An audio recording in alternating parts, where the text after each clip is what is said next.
Today I wanted to do a book review on The Invisible Man by H.G. Wells. This is a particularly thin book and it's a pretty quick read. Something that I found strange about this book is how self-aware it is. The author's very clear about being an author and his role as an author. And he even goes so far as to state things like, at this point of the story, I found the language in this book to be a little frustrating.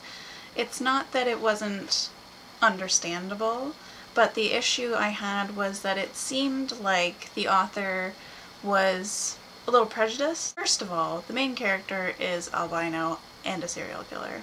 So, what are you trying to say? Wells?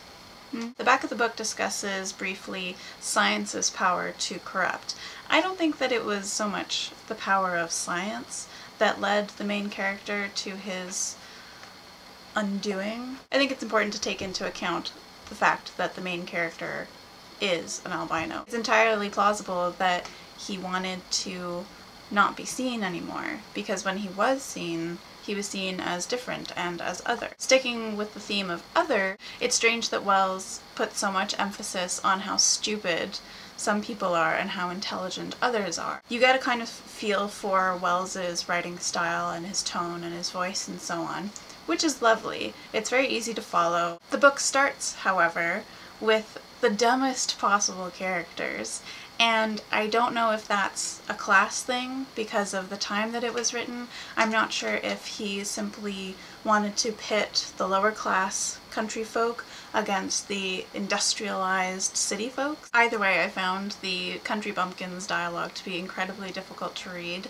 because kind of like in Harry Potter, J.K. Rowling, for whatever reason, puts accents right in the text for Hagrid, and for any country idiot in this book, you get to decipher the accent, and it sounds like they're drunk. I think it's kind of silly and needless, and it was quite distracting, because I spent a lot of time trying to decipher and also try and say out loud the accent that they were allegedly speaking in. I think at the time that it was published, it definitely would have been considered a thrilling page-turner, and to some extent it could still be considered that today. I certainly didn't think it was necessary for him to explain the science behind becoming invisible. On a thematic level, this is a very interesting book, and definitely one that will garner a lot of conversation and discussion. But on a narrative level, I feel that it kind of gets in its own way. It is pretty fun to see how people wrote and spoke,